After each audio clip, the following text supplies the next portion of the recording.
Hey there, it's Melissa Brunetti, and welcome to the Mind Your Own Karma podcast.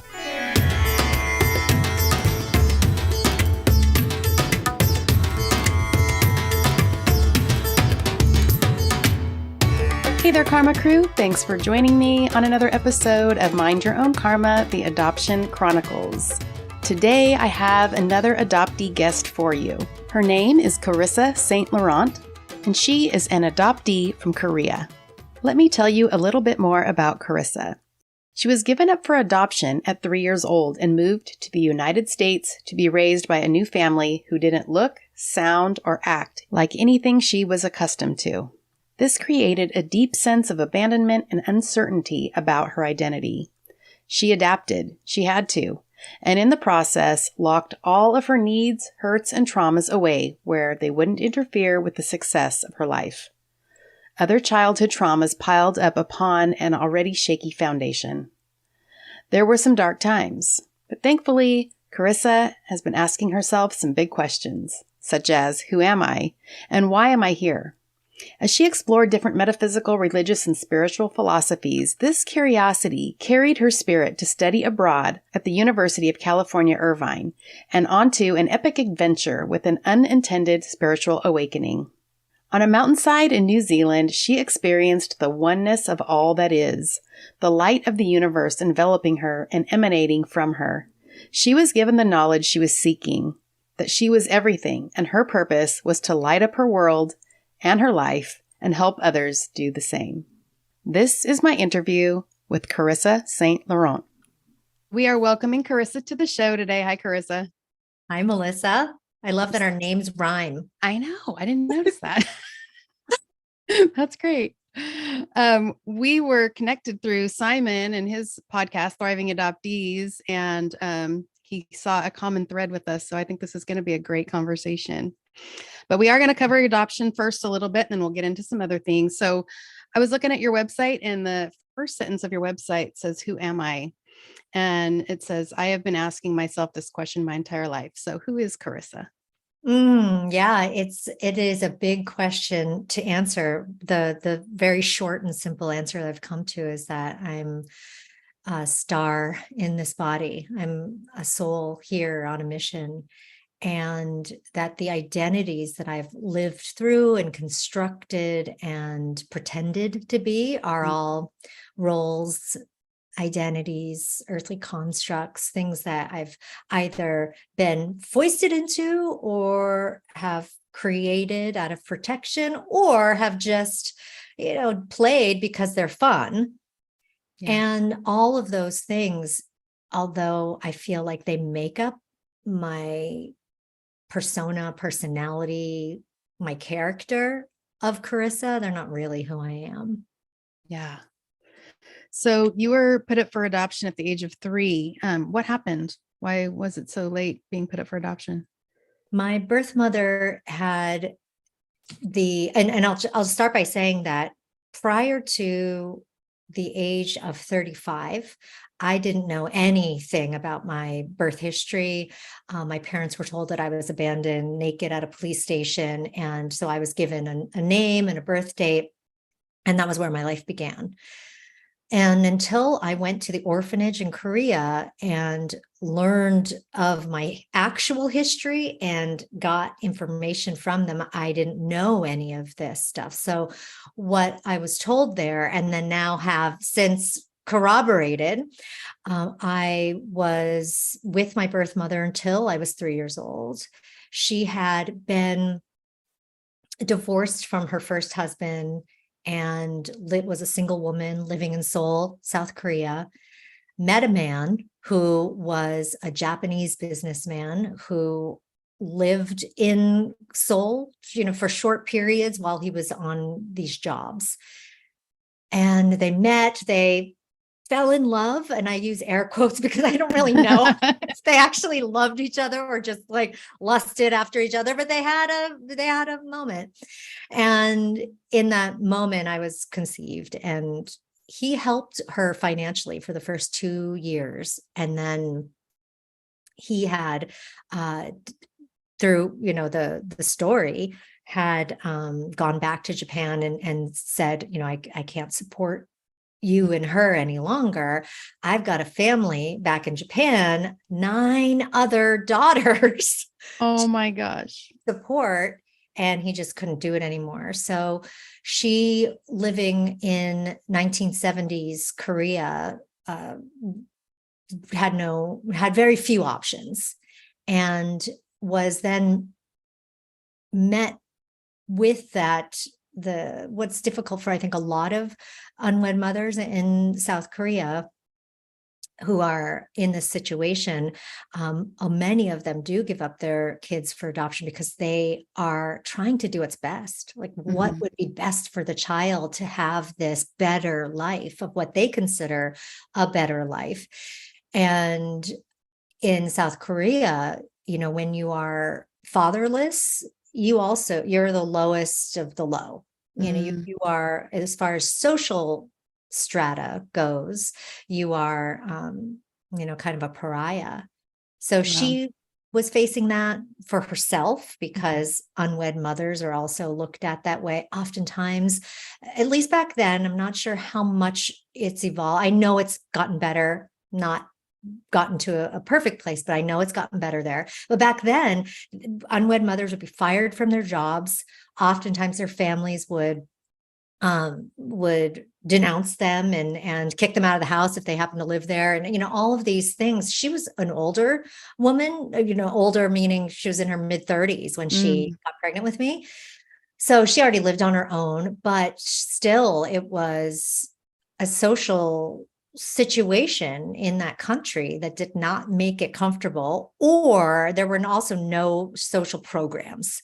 There were no welfare programs like we have here in this country for her to even tap into. So as soon as he was unable to help support her financially, she felt in this bind. And then the kind of, I guess, the straw that broke the camel's back, if that's the right metaphor to use, this woman befriended her and said, she's going to be much better off if, you adopt her out, if she's raised by another family. Started to really instill this idea in my birth mother that this was the best thing to do. And she would come over and she would bring these American snacks and be like, see, she likes them. She's going to be well taken care of, and she's going to be fine. And she also told my birth mother that she would be reunited with me when I was 16. And so all of these things, we've now found out were not true. But that's what led up to her relinquishing me. So you said that the story was you were left at a police station. Did they just make up a birthday? Do you know when your real birthday is? Like, they just made up a birthday. They said, I'm a Jane Doe, right? A Korean Jane Doe. So I was given the name and birthday. My parents always knew that those were assigned. So it wasn't like they were trying to pass that off of, oh, this is who she is and here's her birthday. They told my adoptive parents these are assigned names, birth date. And because of my abandonment with nothing at this police station. And we, in both going to the orphanage and then also meeting my birth mother, I now know that that's untrue. And I do, to answer your question, know my birth date, my real birth date. And so how long did it take for you to know when your birthday was? How old were you? So we went to Korea when I was 35 years old. My husband, being the amazing man that he is, when we decided to go to Korea and also Japan for our honeymoon, he said, well, if we're going to Korea, we've got to go to your orphanage. We've got to try to make contact. And at the time I was still reticent. I'd always had, a very far off curiosity about searching, but I believed the story that I was abandoned, no information, I'm a Jane Doe. So I allowed that story to kind of give me this false sense of security, like, oh, well, you're never going to know anything anyway, so you might as well just put it out of your head and not go down that road. And isn't life better without that moment? And, for anybody who's gone down this road of actually searching for birth family. And obviously the results can be all sorts of different things, right? All sorts of stories there, which you cover on your podcast. And I've met many adoptees now and had those conversations, and there's so many different stories. Yeah. Mine is, um, I would say, mostly positive in the what we were to discover. But the crazy part about it, of when I contacted the orphanage before going over to see if we could meet with them, see if if there was any information that they could tell me, they wrote me back, gave me a date that we could come and visit, and then said, we have information on your birth mother. Oh, wow. And I was like, wait, what? How? Where did this come from? And I ended up like rifling back all these questions, because of course that was the first time any mention of my birth mother had ever come up, that she, it's almost like she didn't exist. Yeah. Because when you're told you're abandoned, it's like, oh, she's dead, or she's, long gone, or she didn't want me, that's all, so she's out of my mind. Is this mystery. But that line in that email just completely rocked me. So we went to Korea.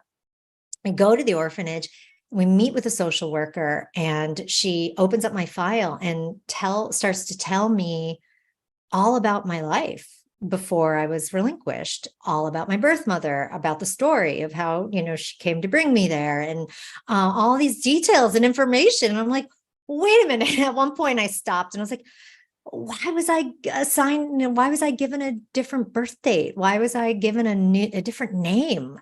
And the woman says, well, this is where it gets a little complicated. Or she may have used the word confusing. She said, your parents were going to adopt this person. And she's like, I don't know what happened, but something must have happened to where that girl could not be adopted out. So they sent you instead. And this is your information that just got filed away with her information, the one that was going to be adopted. So my parents were given false information about a person, or they were given information that ended up being false, meaning it wasn't the girl they ended up with, but they were never told that. Wow. And they were even given a picture of the person they were going to adopt. And that, they and me, when I finally saw it, we all were like, that's a boy. I mean, it's just very clearly a little boy. It wasn't like an infant where you can, you can't tell sometimes. Mm-hmm. Like, oh, that's a little boy, and or a girl dressed up like a boy and looking like a boy. So we have that picture. I still have that photo. And now I have the actual photo of me from that age, from the orphanage that they gave me when I was there. And that's very clearly me. And when I showed it to my adopted father, he was like, oh, there you are. Like, that's you. Because they didn't know, they like have the photo, black and white photo of me. I come off the plane. They're like, here's your daughter. And they're just like, okay, like the paper, they gave the paperwork. They were handed a child, and they were like, all right, well, she doesn't look like that picture, but okay, I guess that's her. I guess question it. Wow. And there was nothing else for them to know. The orphanage and the agencies weren't giving them any other information. So that was it. Yeah. Do you remember leaving your mom in Korea? Do you have any memory? I don't know. And I thought maybe being there, some memories would flood back and I would have some recollection. Being both in Korea and at the orphanage, I thought maybe like some memory will come flooding through, or the language will start to, be able to speak to the language again. I studied some Korean language before we went, because I wanted to be able to. I do that anytime we travel to a foreign country, just basic phrases. Right. And nothing clicked for me. Nothing came flooding back. And when I was there, nothing came flooding back. So I have no memory, or it's very, very locked away. How was that, finally getting the truth of some of that and and like having a whole new script written of the life that you thought you were living and all the things that you were told. And then it was just kind of flipped. How did that feel? Yeah, I'm still unraveling all of that. This is now 15 years ago Mm. that I went there. And then I guess 13 years or 12 years since I've met my birth mother. And it's still unfolding of how it is, at being there and finding out that information. I was completely dissociated. I remember even viewing myself from this above place. Yeah. And experiencing it from this removed, I call it this protective bubble. I was in that protective bubble. I was, thank God my husband was there, because the way that it went down in in the room with the social worker, she would give me a little bit of information and then she would stop and say, "What else would you like to know?" And I would say, "Oh, okay." And then I would come up with some more questions. She'd answer those questions. Stop. "What else would you like to know?" And I was just like, and it was it was a pressure cooker, because I wasn't sure of what else I wanted to know. I didn't know, all the questions I want. And I was so afraid that I would not remember to ask these very pertinent questions. And I just wanted to scream and be like, just fucking tell me what this thing says, and like, just read it. I want to know everything. Yeah. And, but it's just not the way it's done, or not the way that she was conducting it. And I really honestly believe that she ended up telling us a lot more than what she was supposed to. And it got done that way, that it was just, because she asked me, I had to tell her. So she would say, "What else would you like to know?" And I was like, God. So my husband was there, and I would just look at him, and I was like a deer in headlight, just frozen, just like, and he would say, "Well," and he would come up with a question. Okay. And then I'd ask that question, and then it would trigger more questions for me. So having him as an advocate for me was incredible. And so the process of being there, I was really removed emotionally. I was really more in that heightened, like, this is an adventure and I'm finding out all of this stuff and it's so interesting and I'm so curious and I'm delighted in the adventure of it all, but I wasn't at all sitting with the gravity. Right. And really feeling it then, or even in the years between being there and meeting my birth mother, and even after meeting my birth mother, it's like I said, it's just been this unraveling of my experience, and just feeling deeper and deeper into myself as the years go on, and as I do more processes and more healing and more uncovering of what is deep and dark and below all of those constructs, kind of like what I was talking about with the identity. It's like all of those being constructs. So are the constructs of I am happy. I feel good. Oh, I'm depressed, or whatever those are labels too, and states of being that I've needed to get underneath all of that as well, to really be with it and really sit with it. And then of course, in the doing of that, you meet, or I've met my 3-year-old self. I've met my infant self. I've met these parts of me that had been rationalized away. Yeah.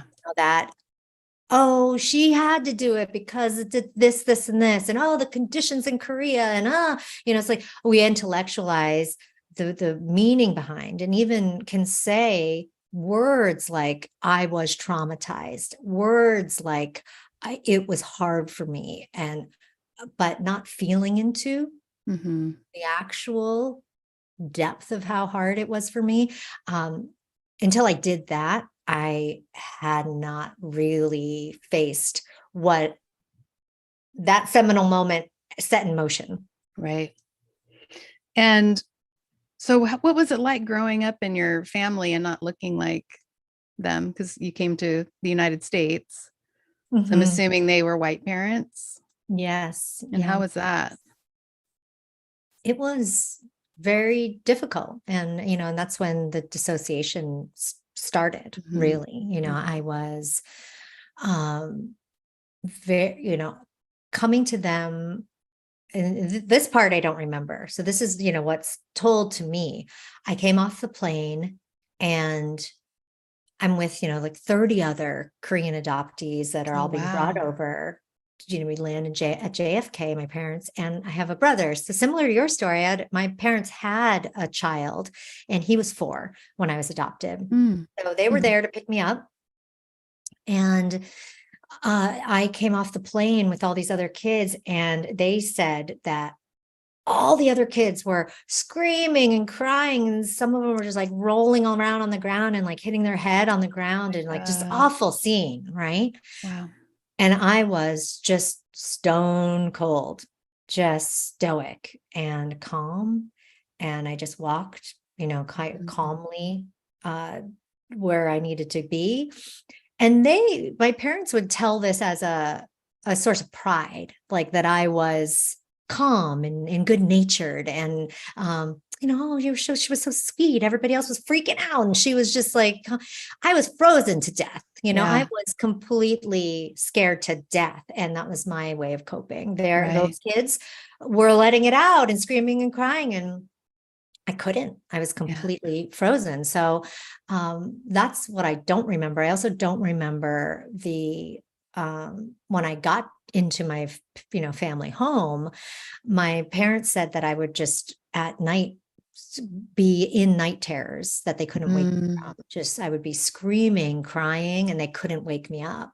So they would just hold me until I like fell out of the fit, Mhm. but they couldn't wake me up to be like, hey, you're safe, or whatever. I mean, they would be saying that in English, and I can't even understand them because I speak Right. Korean. Oh my So gosh. all of it is just a nightmare, right? Even if I had woken up, what the hell would have that done? I probably Yeah. would have screamed more because I'm like, who are these strangers, holding me? Right. And so those are the things I don't remember that I know, of course, shape deeply who I am. And I locked, all of that away. And then the things I do remember are growing up in, yes, a white family in a very white community. I grew up in a suburb of a city in New Hampshire. So very white and homogenous, and, it's safe and lovely town, but there was just nobody else that looked like me. Yeah. And certainly nobody else that culturally was like me. So I was erased. I was just completely erased. And in order for me to survive that, I had to adapt Yeah. and just make myself into, a perfect citizen, a white citizen, which I still see myself as. I mean, I now see myself. Yes, I see myself as Korean and Asian, and from a looks perspective, but I don't have the customs. I don't have the culture. I'm very white, and Yeah. so that's what I grew up in. And similar to you, I know culturally you feel Italian, Mhm. right? Because Mhm. that's what you grew up in. Yeah. It is so powerful. This, even though I had 3 years, I spoke the language, ate the foods, I lived there in the country. Um, all of it was just erased, and I just became white, kind of overnight. I mean, it took a month for me to learn English. And I'm eating all the foods and loving my chocolate milk and donuts and all these things that I was given. And I seemed on the surface a happy child. My Yeah. parents would would describe me as happy. I didn't have any outward signs of trauma to where they were like, we need to get her into therapy or something like this, or we need, some adoptees I know have even been sent back to their Mm. countries of origin because of how traumatized they were. And it Yeah. was not stuffed away like mine was, Yeah, they acted out. Yeah. Yeah.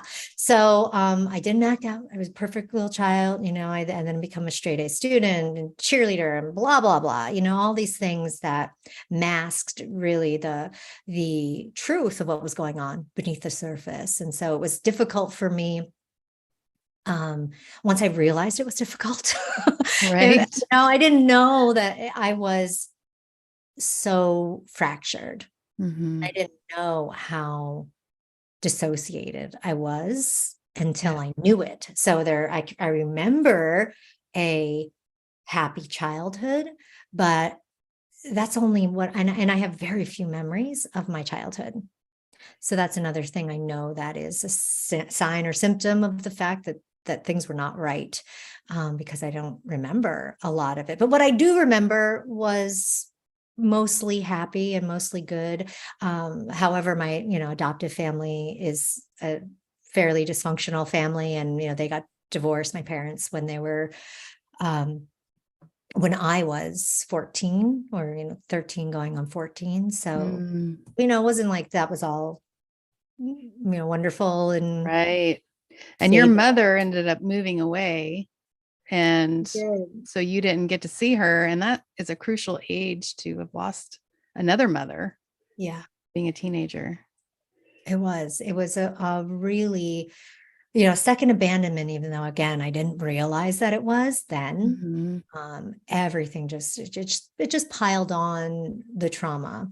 And I was fortunate enough to have had a massive head injury when I was 16. Oh, wow. And through this accident, I was connected to my soul. And I didn't know that's what it was. But in the hospital, when I don't know, 16 years old in intensive care, my parents aren't there. I mean, they would come to visit, of course, but during the day when they could. But my mom was living in Los Angeles at the time, so she had to fly back. And I don't even remember, honestly, the weeks that I was in intensive care, if she was there the whole time in New Hampshire, or if she had gone back I can't remember that. But the times that I was alone in the hospital, which was a lot, this voice came through me and started speaking for me and advocating for me, and was telling the doctors what I wanted done, what I didn't want done, questioning them about these procedures, these pills. What was I getting done? Why was that necessary? Is it necessary for my healing? And I'm just kind of, again, dissociated or just out of body in that protective bubble, watching this all happen and going, what's going on? Like, wow, what is this voice? And completely trusted it, but also didn't know what it was or where it was coming from. And the voice followed me back home to my recovery. And because I had to be at home, gosh, for months and months before even I could go back to school for part-time for a little bit, but I was at home for months. And my dad had to construct this makeshift hospital bed. Basically, it had to be at a 45-degree angle. Oh, wow. Because I had a skull fracture and a traumatic brain injury, and the cerebral spinal fluid couldn't flow out of the fracture. So I had to I had to be upright in this bed. So I would lay there and the voice would be there. And I eventually figured it out that it was my voice. It was my inner wise self. It was my soul that was speaking for me, that was advocating for me, that was then telling me that I was going to be okay, and assured me that I was going to be completely healed and completely fine. And then as I trusted it and realized, wow, this is what it is, I would lay there for hours because I had nothing else to do. Right.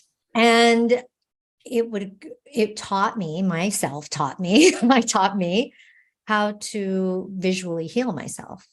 So I would envision myself as a fully healed person, doing all my normal things, running, dancing, cheerleading again, all because it was a cheerleading accident. I don't know if I mentioned that. And so I would just visualize my healing, visualize laughing and running around and playing with my friends and cheerleading and driving, and being independent, normal teenager. Yeah. And it wasn't until years later that I realized that I was actually self-healing and had learned how to do that. Then I just thought, oh, this is me thinking positively, or this is me, hoping for the best. But I would tell my dad, I'm fine. I'm actually better than fine. I know that I'm 100% healed. Nothing's going to be wrong with me. He was so scared to like let me out of Oh the house, yeah. which of Oh yeah. course I would be too. But Yeah. I knew Mhm. that I was fine. And uh, that was my first opening to both my soul and beneath the surface of all my trauma. So that's why I call that accident a gift, because everything that had been locked away was finally now ready to be examined. It's not like I just was like, let's look at it all. Let's, Yeah. heal everything. Let's go down this path 100%. But the box was open. I couldn't Yeah. close, couldn't deny it anymore. And that was an incredible shift for me. Yeah. It's either we have to give ourselves permission. I think a lot of adoptees don't think that we can open that Pandora's box, that we're not allowed to until we either realize that we can, or we see other people doing it. And it's like, I can do that. I can have feelings about being adopted. What do you mean? Yeah. I I've don't been just have told to be forever that I grateful. can't. Yeah. But giving yourself that permission is huge. But you said a little bit earlier about adapting, and you said that you had to. Can you expand on that a little bit? Yeah, Or do you I feel like think you have to? in order to survive the trauma that I had been through, I feel like I had to adapt. I couldn't at all explore. I didn't feel safe to. And maybe this is again my soul knowing that you're not in a family and in a situation that would be safe for you to explore this. They're not open to and or capable of handling your trauma. They are capable of providing a roof over your head and wonderful food and nice clothes, and they're capable of showing love, but they were not capable. And who knows, maybe had they been served that up, they would have stepped up and been able to. You never know, because I Yeah. think life is infinite possibilities, and had that been presented to them, that could have triggered something to where they were like, who didn't know I was going to face this in this lifetime, but here I am, and I'm stepping into it. That could have happened.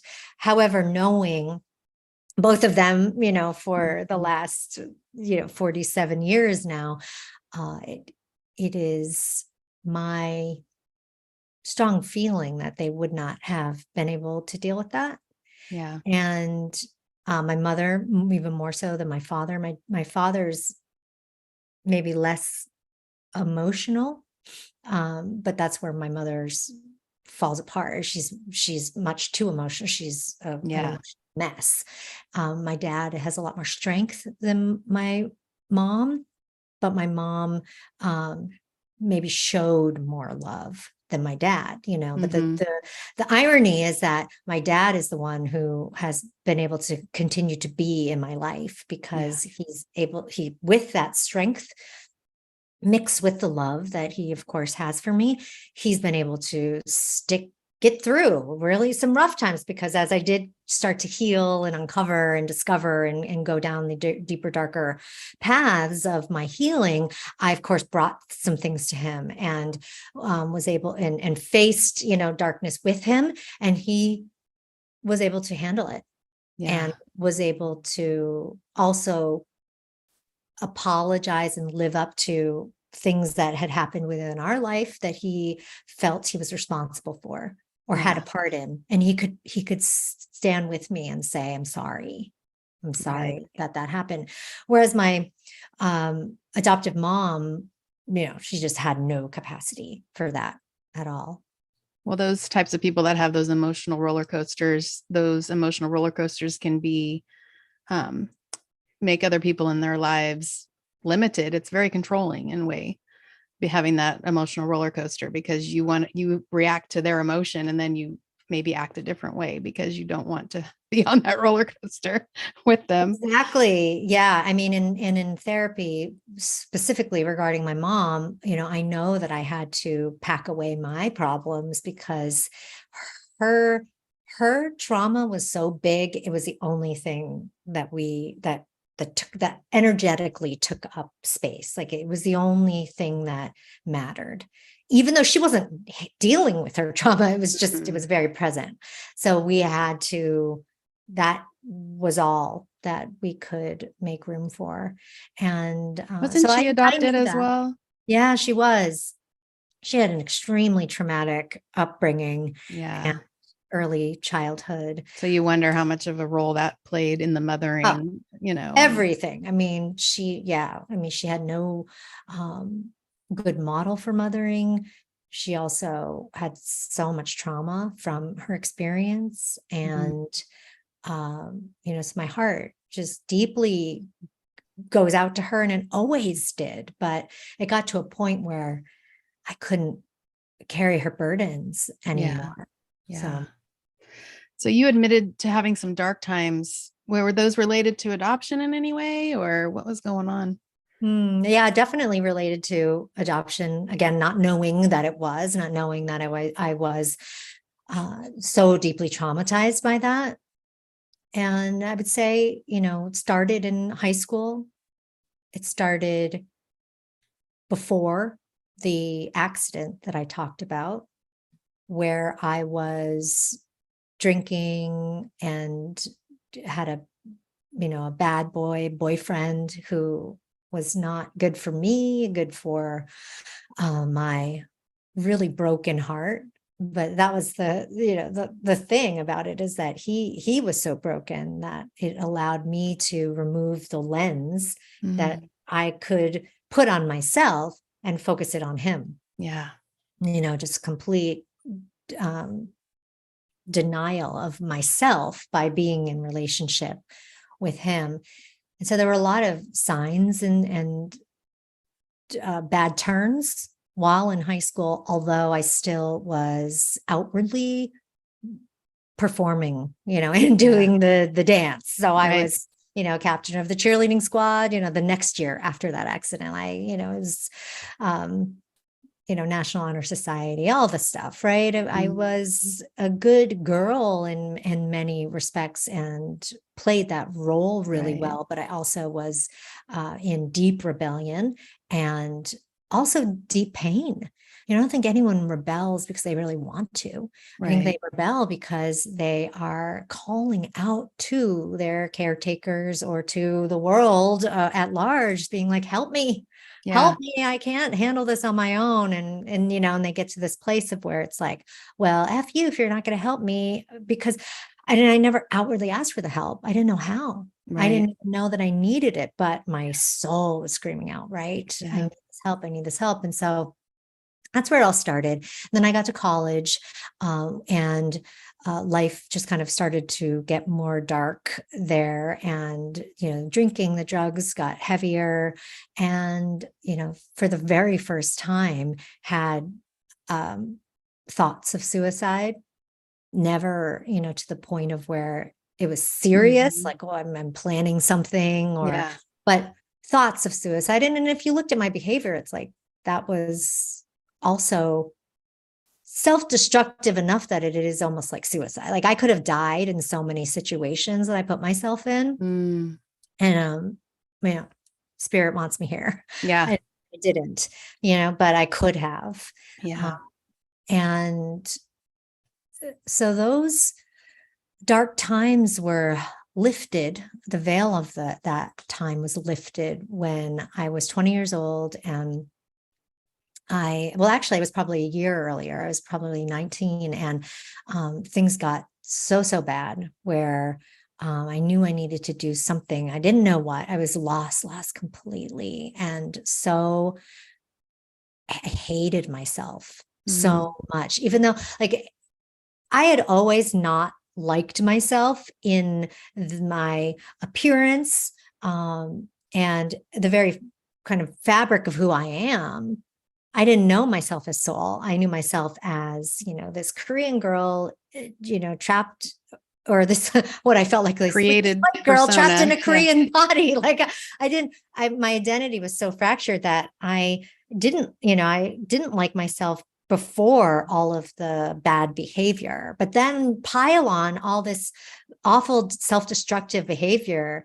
And I had gained tons of weight, and it was just like gross. I just felt and was gross and not caring for myself at all. And some things, my soul spirit called me to this study abroad office. And I went to the office, and I don't know, I can't remember the actual circumstance around it, but I ended up in there, and I was like, I'm going to study abroad. I'm going to go out of the country. I'm going to, what on the surface, I'm going to leave my problems behind. Right. But deep down, I knew it was going to be transformative for me. I just didn't know exactly how. So at 20 years old, I'm in New Zealand, and I have my first it's not first, but it was a conscious and also unaided spiritual awakening. And I say unaided because I had been experimenting with psychedelics for years prior to this moment.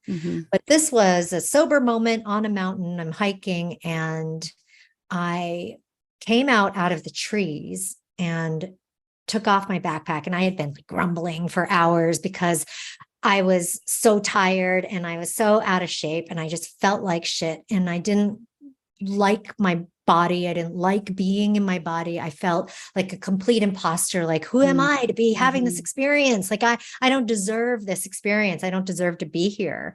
And I'm just like grumbling. And I literally put my hand on a tree to like help myself up. I got stung by a bee. I had never been stung, or I guess once in childhood I had been stung, but I get stung by a bee. I'm just all pity party. Yeah. And I got out of the woods part of this hike, and I'm on this vista, and all of a sudden I see where I am. It's like, oh, I'm on this part of this mountain, and there's this valley below, and it's just gorgeous, and everything's open, and the sun's finally hitting me. And so I take my backpack off, and I pull out my journal to write some and journal about, my experience. And this card falls out of it. It's my memorial card for my grandmother's death. She had died 2 or 3 years earlier. And I had been, carrying this card around with me. It was in my journal, and it fell out as I opened it up. So I went and picked it up off the ground. And when I came up, the entire space around me exploded in light and knowing and complete oneness. And I was just floating in it. Wow. Just couldn't, I felt so at peace, so in love with everything, myself, the universe, the trees, the air, and in complete knowing that I was all part of this, that this was me, and I was experiencing the vast and expanded part of me as part of this whole wide, expansive universe, but that I was only this piece of it. And then I heard the voice that said and shared this mission of that I needed to heal my heart, find my gifts, and then share them with the world. And I was just, that was okay, yes, you are this expanded oneness, but you're here on a mission, and you are this individual who needs to go and heal your heart, find your gifts, share them with the world, go. Yeah. And then everything came back to being. I landed on the ground. I was back in that moment and fell to my knees, just like in a spiritual epiphany, fell to my knees bawling and just couldn't believe it. And knew in every inch of my being that this is who I am and this is what I need to do. But then as immediately as I knew that, all the fear started flooding in. How am I going to do it? Where'd you go, voice? I need help. I don't know what to do. So I was 20 years old when that happened. And then, it's taken 30 years, honestly, to really fully come into this full reunion with my soul. It's always been there. I've had lots of dalliances with my soul over the last 30 years, moments of miracle, moments of healing, lots of moments, but those moments have also been like cut in by still like the demons of my trauma. Mm-hmm. So it's taken this many years to deal with that and understand the trauma and the demons and everything that has been constructed over the dealing with that, to then come to out on the other side of feeling like the whole person that I am. So I know my healing journey's been kind of like, feeling my way through what feels good, what feels right. And then if that door shuts, then you just make a U-turn and, take the next fork in the road. What did your path to healing look like? It was like a roller coaster. So many stops and starts, so many highs and lows, just like what on the surface looks very messy, but it's all perfect. And I know that, I know that it has just been the most perfect unfolding of it all. From that moment in New Zealand, when I was 20, I came back. I graduated from college and then I moved to San Francisco. And that's really when I started to dig deep, go to see different healers. I was exploring a lot of different religious philosophies, doing my own self-help. I was very self-led. I did not become part of, any type of indoctrinated system, although I looked at many different systems, gleaned a lot of information and knowledge and wisdom and truth from so many different teachers and systems. However, never like went in and became a devotee to anything specific, and went deep and started to uncover and unmask some things, which in the process of that led me to a very pinnacle moment with my adoptive mom of finally getting to a point of where I could face her. It was like facing the dragon, honestly, like this scary, fire-breathing, mythical beast. And I finally faced her and came out with my strength, with my what had been healed up until that point self, and said, no more. No more of this. I'm not going to be treated this way. I'm not going to deal with you. I'm not going to be under your thumb. I'm no longer going to take your bullshit or abuse.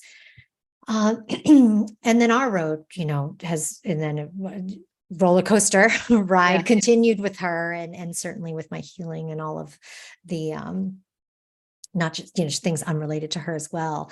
But it was that first facing of her that was very a pinnacle moment. But then, the healing was mired by my own refusal or denial of the healing, still that self-denial, self-destruction, still the drugs, just different drugs, still the, bad boyfriend, but not, as bad as the other one. Still lots of me dabbling in my healing and dabbling in this space of spirit and self as soul. And, but it took, well, I don't know, there's not any one thing. It's all of it combined, really. Meeting my husband was preceded by 2 years of intensive healing. And I had done, like I said, different healing, different exploration, but I had spent, prior to meeting him, 2 years of this very intensive healing, both in experiencing it for myself as well as learning processes and therapeutics to teach and share with other people. And when I came out of that, I ended up, lo and behold, meeting my soulmate, meeting, the man that I was meant to be with in this lifetime. And in the process of our relationship unfolding, so much of myself more deeply has unfolded. He's been an amazing mirror for me someone who's challenged my petulance, and also has seen me as the best version of me, and forced me to live up to that. Yeah. And I did the same for him, and that's why, we're very suited Yeah. in this lifetime, because we've been able to do that for each other. Yeah. I think through the process of healing, especially for adoptees, the big deal that I found for myself is having compassion for yourself through the process of learning, because there are a lot of decisions that you're going to make that aren't going to serve you well, but you'll figure that out, and then just grab for something else. Yeah. And eventually you'll find that healing combination. Everybody's combination is different. So just keep trying, but have that compassion for yourself through that process, because you're not perfect and you've been through a lot. And, look at those parts of you and just honor them, because they helped you survive, Exactly. Yeah. So we were talking before we started talking here on the podcast about what we are doing with the hypnotherapy, and I'm doing the somatic mindful guided imagery, and you're kind of doing something similar. You call yourself the soul guide. What do you mean by that? What does a session look like? What are you doing with that?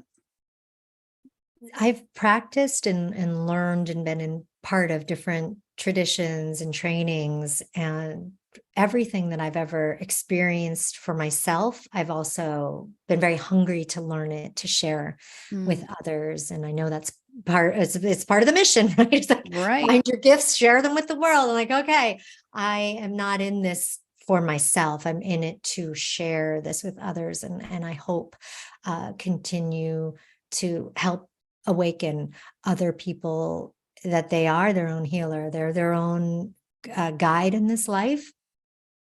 So the soul guide work is about connecting people back to that inner knowing that they are their own mentor, healer, creator, guide for themselves.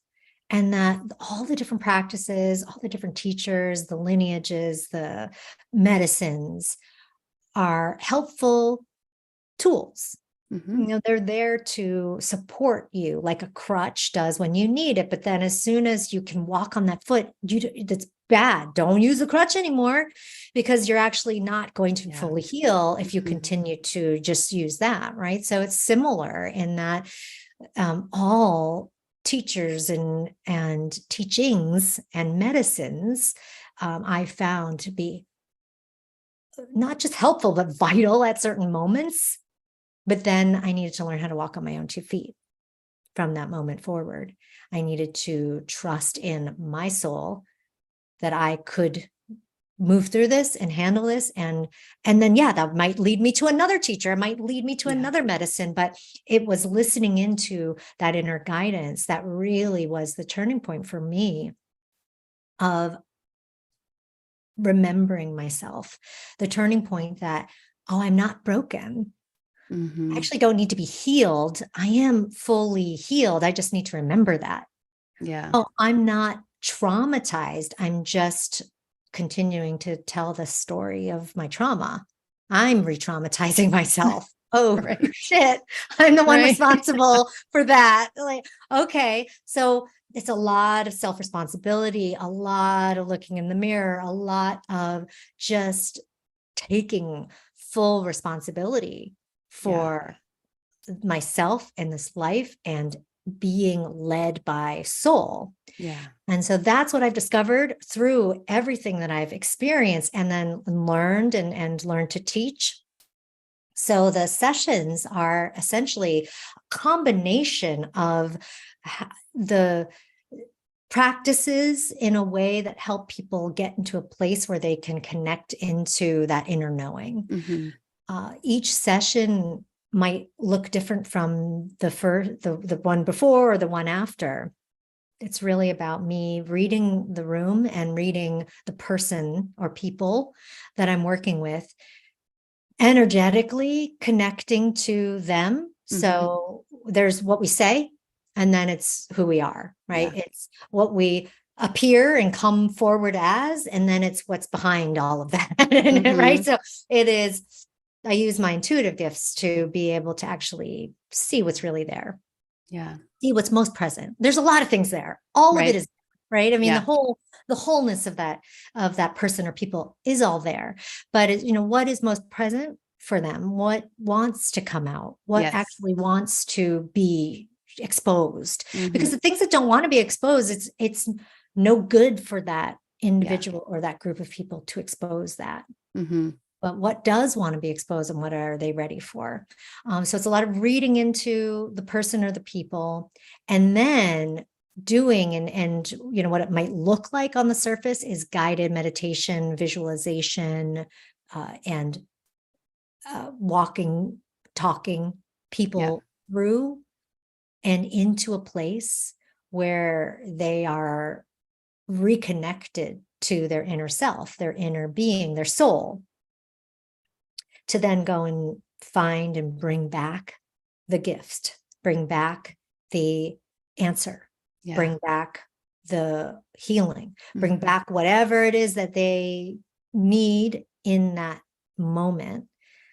So on the surface, I'm calling them guided meditation visualizations. I also have been toying with the idea of calling them motivational meditations, because people have a very I think, a very specific idea of what a meditation is. And unless you meditate, because once you meditate, how vast meditation is. But if you don't meditate, you kind of think it's just one thing. Yeah. Oh, it's you. And you feel like you need to relax and don't think of anything, Yeah. Don't let the left brain talk. You got to be quiet and all that. Exactly. And that's not what you and I are doing with our hypnotherapy and meditation. It's not like that.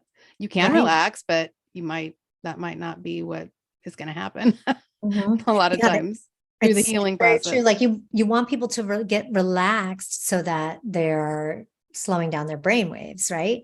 And getting into that hypnotic state, that theta state, hopefully. And that's great to get them relaxed to be in that place. But then it's very active. It's very lot of visualization, a lot of use of imagery, a lot of actively talking to yourself, going in, creating scenes for yourself that you are stepping into and allowing things to unfold. So it is a very active process versus a lotus position, remove all thought type of process. I always tell people the great part is all the answers are already inside of you. The bad part is all the answers are already inside of you. You just have to want to access them. And that's the big hurdle right there is, do you really want it? Are you really ready for it? Because there's a lot of people that don't want to. For me and you, it's like, we want to heal. We want what's next. Show me what's next. How do I get to the next level, or how do I get to the next healing? And I think once you start, eating that dish, it's like, I want more. But if you don't even take that first bite because you're scared what it's going to taste like, then you're stuck. So I think that's kind of what we're trying to do through these hypnosis and guided imagery and things, is to kind of get past that. And a lot of adoptees don't trust themselves. They don't even know who they are. So if you don't know who you are, how are you going to trust yourself and the answers that you are giving yourself? So those are the huge hurdles that I see that adoptees have in the healing process. But you said that, I've heard you on I was listening to Simon's podcast, and you said you believe your soul or your essence is unwoundable, just like he does. And I do too. Why do you think adoptees lose their essence or lose their authentic selves? How does that happen?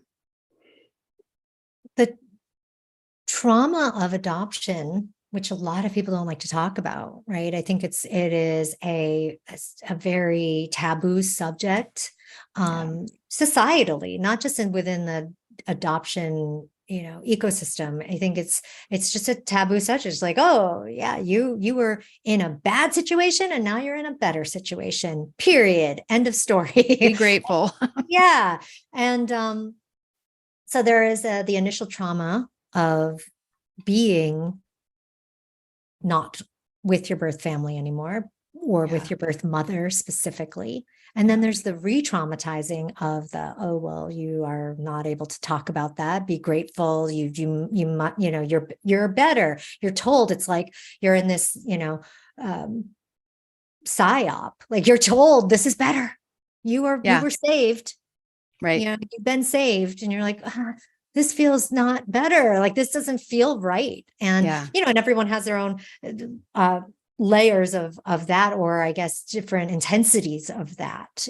Some people, it's like, it's way, way worse in their adoptive family than what maybe they had left from. And other people, it's like, well, it could be better in all of these ways, but we cannot deny the fact that we have been torn from the very essence of our birth mother, the exchange of DNA, the exchange of hormones that goes on during that process, that we've been, that something very, very fundamental has been taken away with no explanation. I mean, most people, kids at those ages couldn't understand it.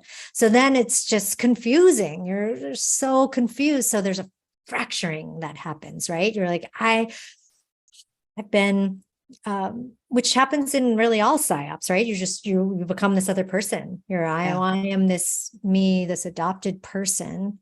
I'm no longer me, this original birth, from my original family person. I can't be that. It's too painful. And then I can't go even deeper back to like my true essence. So I think it's for people like us, we come with some added difficulties, baggage, barriers to returning to our soul self and our true essence. But so everybody has in our culture has those barriers, because we're not raised to believe that we are souls in a body having this experience, or that we have any sort of power from that we are the divine. I mean, no one tells you that. No one teaches you how to access that or work with it, or live from that place, unless you grew up in a very unique situation. It's not the normal thing. So I think it's fairly typical for people to be removed or distracted away from, this miracle of self and our experience here. And then for adoptees, it's just that added layer that is in the way, that needs to be dealt with first. So there's a lot to dig through. And like you were saying earlier, not everybody has the strength of resolve to go there and deal with it. And maybe that's just their soul's path this lifetime. That it's just not the time for them to deal. They came here to experience it, but maybe it's next lifetime that they're going to actually deal with it. Do you believe that our trauma or our triggers can be treasures? Absolutely. 100%. If we go through life experiencing everything as an opportunity to grow and learn and love more deeply, life is beautiful and amazing. And so I have chosen to believe that it's not only the successes and the wonderful things that happen in life that are the gifts. It's also the tragic, traumatic, awful moments that happen that are also a gift. And not even just because, I learned this amazing thing about myself after processing it, but it is the in that like full experience of life to go, wow, like this is what full feeling is. This is the full spectrum of this human experience. I get to experience that. I get to have all of that. And trusting that it's not going to break you, end you, or that if it does, you're still going to be okay. Yeah. Is the place to get to if you want to live from that place. And I'm not suggesting people need to live from that place. I have just chosen to live from that place. And what I've experienced is a depth of joy and of love and of understanding and compassion and meaning that is so it's kind of it. I call it magic because it's not, magic has also is a loaded word for many people, but I call it magic because it feels that way. It feels like there's just this magical energy around life when lived in its full expression. Yeah. I think if we can turn our thinking around, when we get triggered, we're already pointing a finger at the other person or somebody else or our circumstances or whatever it is that triggered us. But really, for me, I feel like it's almost like a warning light on a car where, why is that triggering me? It's kind of like the little beacon that's saying there's something that you need to deal with. Look in the mirror. So if you look in the mirror and you're pointing your finger, you're pointing the finger at back at yourself. And that's totally, I think, what needs to happen instead of projecting out. And you see it all the time on Facebook and social media where, people get triggered and they just start spewing all kinds of hate and everything else. And it's like, that's just a part of you that needs your attention that you're not focusing on. And it's really screaming, Yeah. And the ones closest to us can trigger us the most deeply, right? And it's just like, oh, pay attention to that. Look at that. That's your, just invitation to explore what that brings up for you, why that scares you, why that pisses you off, why that is so deep for you. So we have all these incredible opportunities to enrich our experience here by not only understanding the depth of emotion and the depth of feeling and the depth of experience, but then actually becoming more enlightened through it. Yeah. Because we, not only for ourselves, but then you start to reflect back out into the world and you see that, oh, this person is going through this because I've experienced that. And then you just gain a ton of experience that you then have a much more compassionate view of the world because you've been there, done that. Like, oh, I've been there, I've lived it, I know it, I experienced that. And so every one of those shitty experiences just kind of makes you more, I think makes us more in tune. Yeah. And even from being a child, when you're angry, that emotion's labeled as bad. There's emotions that are labeled bad and good. And really, they're all just trying to tell you something. Right. They're not bad or good. It's just another warning light that's trying to get you to look at something. And the great thing is the universe loves you so much that it's going to keep sending you that same signal until you finally get it. Mm-hmm. Because it wants you to feel whole. It wants you to fulfill your purpose. It wants you to give your gifts to the world. And it's not going to let up on you until you do. So you can put the brakes on all you want. And it's just going to keep that warning light still going to stay on. It's not going anywhere until you look at it. You're going to repeat what you don't release, what you don't heal. So that's what's great though about the universe. It loves you that much. Mm-hmm. Your essence loves you that much that it's not going to stop trying to make you whole. Right. I always kind of end on a question of, what do you want struggling adoptees to know? That they are whole, that they're not missing or lacking anything that is real truth. The things that they're most likely seeking are right there within, waiting for them to welcome them back, like love as an entity, it's there waiting for you to say yes to it. Yes, please come back, flood back into my life. It doesn't need to come from a parent or a family or a partner. It's coming right from within. Yeah. And we get to experience that in a depth that's beyond what we can experience from another person once we really fully welcome it back. All of those things are there. All the things that someone who's struggling might be seeking out here, whether it's safety or belonging or love or anything, all of it is just waiting for you. Yeah.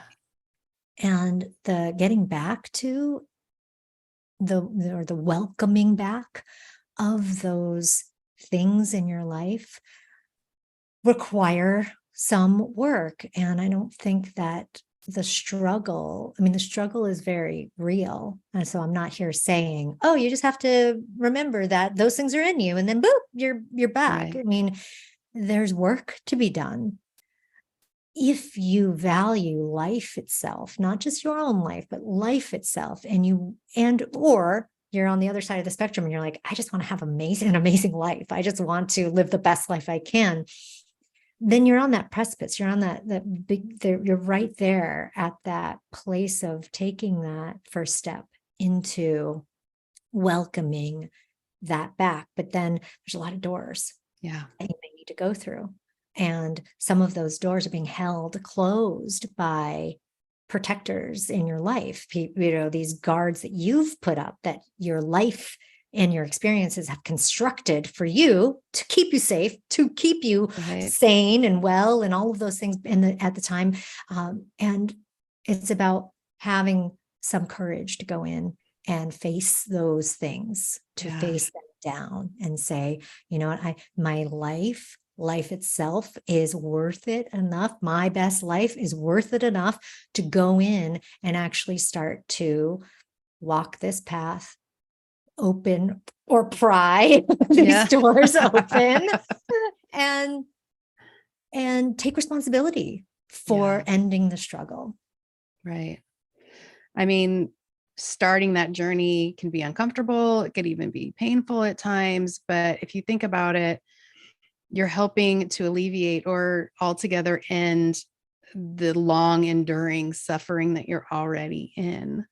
So you can stay in that suffering forever, or you can start the journey and maybe start feeling better, even though part of the journey might be painful, but you might be able to alleviate it in the end.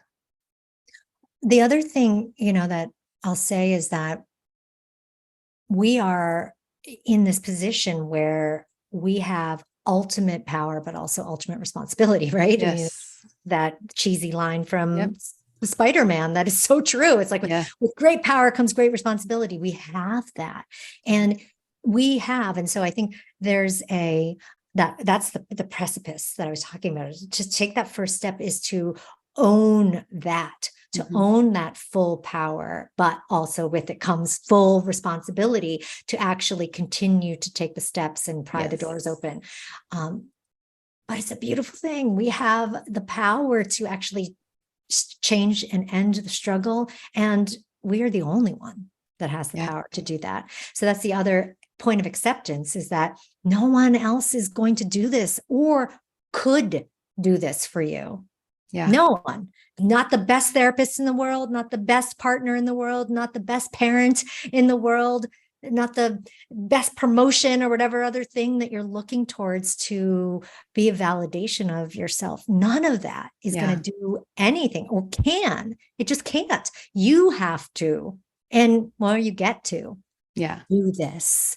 And you get to have this responsibility, and you get to have this power. And it is so beautiful and fun, and also incredibly it's such a gift. It's such a gift to get there. Again, not an easy road. It wasn't for me. I mean, I shared a lot of, the struggles along the way, and it's certainly not an overnight thing, but it all starts somewhere. Yeah. And it's totally worth it. Mm-hmm. I mean, I always say that the gift that you have to give the world, if you're not giving it, we're all missing out. We're all missing out. You're missing out, but we're all missing out on it too. Mm-hmm. And you're the only one that can fulfill whatever that purpose is. And so get your ass up out of the get out there and do it. Right. Because I need what you have. Yeah. So true. Get working. Tell us where we can find you. You have a website, any social media? Tell us about that, and we'll have the links in the show notes as well. But Great. You can go to my website, it's CorissaSt.Laurent.com, and that talks about me a little bit more, but also just my services and offerings and what I do in the world. My Instagram is at The Everyday Mystic, and that's the name of my podcast. It's called The Everyday Mystic. So you can check out the pod. You can go to Instagram and check out, I share a lot of mystical woo-woo things on that Instagram profile. From Instagram, I have a link tree, which links to all the other things, but I can also share that with you to put into. Perfect. Awesome. Yeah. Well, I've enjoyed this conversation today, Corissa. Thank you so much for coming on. Oh, it's my pleasure. Thank you, Melissa. Man, I just love these stories where I can interview the person about their adoption story, but also talk about spiritual things and healing and what has helped. You know, when we take responsibility for how our life is going, that's the first step in making a huge change. And you've heard me say on this podcast before that you are one decision away from a different life. One decision. And realizing how much power you have in you to heal yourself. It's truly amazing. And I've experienced it myself. And if you have any questions, contact me, contact Corissa. We can help you. If you are sick and tired of being sick and tired over the traumas that you have been through in your life and the ways that those things have affected you, please reach out. Corissa's links are in the show notes. Find her website, check her out, check out her podcast. She offers a lot more than what we could cover in this episode, so go check it out. I had a wonderful email from a listener this week through the website, which is mindyourownkarma.com. And just when I was kind of feeling like, why am I doing this? And just kind of feeling tired and down about things, I get this wonderful email from this person. And this person is going to be coming on the show in the coming weeks. But I just want to let you know how much those little notes uplift me. The other thing I want to say is when I offered for this person to come on the show, their first response was, "Me? You want me to come on your show and tell my story?" And I was just like, "Yes, you. Yes. Come on, let's go." And so she was brave and scheduled the interview. And I just want you to know that if you are not sure on how you want to tell your story, the great way to tell your story is coming on a podcast, because I ask you questions and all you have to do is answer.